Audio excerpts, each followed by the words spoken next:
Perkenalkan, nama saya Gabriel Elizabeth Rambe. Saya dari mahasiswa Poltekkes Kemenkes Manado, D3 Keperawatan tingkat 3B. Dan pada saat ini, saya akan melakukan penyuluhan kepada salah satu anggota keluarga di lingkungan ini, di mana seseorang tersebut merasakan cemas karena dengan pandemi saat ini. Oleh karena itu, dari saya akan melakukan penyuluhan tentang kecemasan. Berikut videonya. Selamat siang Ibu. Siang. Ibu, perkenalkan saya dengan perawat Gabriela dari mahasiswa Poltekkes Kemenkes Manado. Dan pada saat ini saya akan melakukan penyuluhan tentang apa itu kecemasan. Ya Ibu, bisa? Bisa. Waktunya kurang lebih 5-6 menit. Sebelumnya itu boleh saya tahu Ibu dengan Ibu Jain? Ya. Baiklah, kita mulai Ibu. Jadi Ibu, di sini saya akan mulai dengan kita harus mengetahui apa itu cemas. Jadi Ibu, cemas itu adalah rasa tegang atau rasa khawatir atau rasa tidak aman dan bingung yang penyebabnya tidak diketahui atau samar-samar. Itu adalah definisi dari cemas. Selanjutnya Ibu, kita harus mengetahui apa itu penyebab sehingga terjadinya cemas.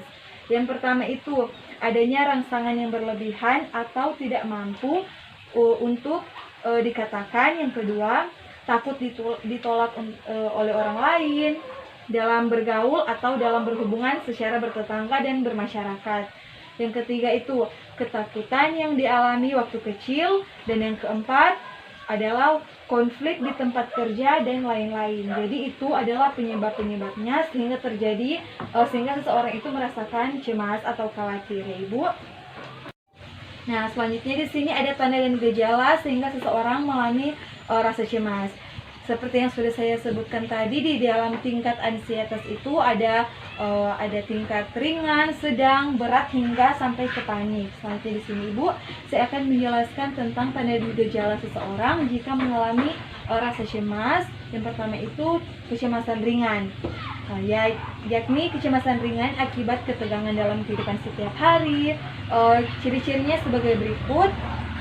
Yang pertama, tidak dapat duduk dengan tenang, tangan gemeteran, suara terkadang meningkat, terkadang sesak nafas, perut terasa nyeri, bahkan pun bisa menerima masukan dan kritikan dari orang lain. Jadi itu adalah tanda dan gejala dari kecemasan ringan. Selanjutnya tanda dan gejala dari kecemasan sedang. Yang pertama itu ciri-cirinya seperti yang pertama susah tidur, perasaan tidak aman, bicara sedikit demi sedikit, bicara lebih merasa seorang itu bisa merasakan tegang dan tidak dapat berkonsentrasi dengan baik, merasakan diare, tidak nafsu makan, mulut kering, seseorang itu mudah tersinggung, seseorang itu tidak sabaran, mudah lupa, dan fokus pada hal yang menimbulkan cemas atau yang menjadi perhatiannya, dan mengesampingkan hal lain, butuh pengarahan dari orang lain. Nah, Ibu adalah kecemasan sedang. Sedangkan kecemasan berat itu berupa pusat perhatian pada hal-hal yang sangat spesifik dan mengabaikan hal lainnya.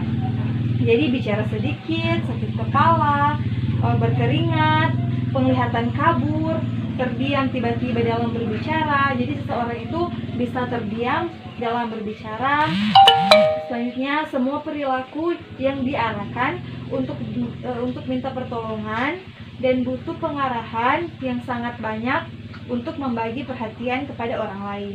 Jadi Ibu, itu adalah salah satu tanda dan gejala dari kecemasan berat. Dan yang terakhir di sini adalah kecemasan atau panik. Jadi seseorang itu memiliki tanda dan gejala panik seperti tidak dapat mengendalikan diri sendiri, dapat membahayakan dirinya bahkan pun diri orang lain. Maksudnya tanda dan gejalanya yaitu susah bernafas, susah konsentrasi, dan tidak berespon baik terhadap perintah yang sederhana, bahkan pun bertindak mementingkan diri sendiri atau mengalami halusinasi dan delusi.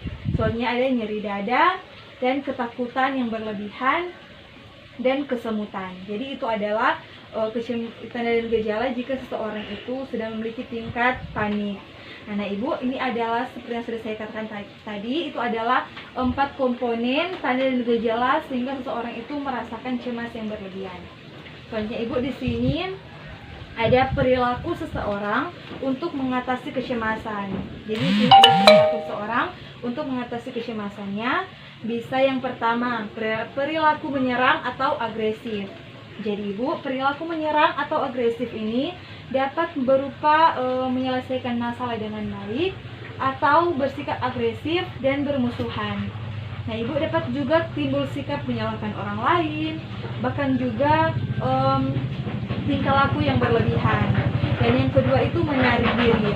Menarik diri di sini dengan menjauhkan diri dari sumber stresnya. Jadi orang lain itu, orang yang sudah merasakan cemas itu bisa menjauhkan dirinya dari hal-hal yang membuat dia panik atau hal-hal yang membuat dia stres. Selanjutnya mengisolasi diri, rasa takut yang berminat disertai rasa takut dan bermusuhan dengan orang lain. Selanjutnya yang terakhir di sini adalah kompromi, yaitu menyelesaikan masalah dengan bermusyawarah. Jadi itu adalah 3 komponen dari perilaku seseorang untuk mengatasi kecemasan. Ada perilaku menyerang, ada perilaku menarik diri, dan terakhir adalah kompromi. Nah Ibu, demikian penyuluhan yang boleh saya berikan pada saat ini. Dan bagaimana dengan perasaan Ibu sekarang? Ya, merasa senang dan merasa sangat lega. Nah, iya baik, kalau begitu Ibu, terima kasih untuk waktu bahkan juga kesempatan yang boleh Ibu berikan untuk kami di sini melakukan penyuluhan tentang kecemasan yang sekarang dialami oleh Ibu. Kalau begitu Ibu, saya permisi, terima kasih banyak dan selamat siang. Selamat siang. Demikian video yang sudah saya buat tadi, dan mohon maaf apabila dalam pembuatan video ada kesalahan kata maupun kesalahan kalimat yang ada. Sekali lagi dari saya mohon maaf dan terima kasih. Salam sehat dan tetap semangat.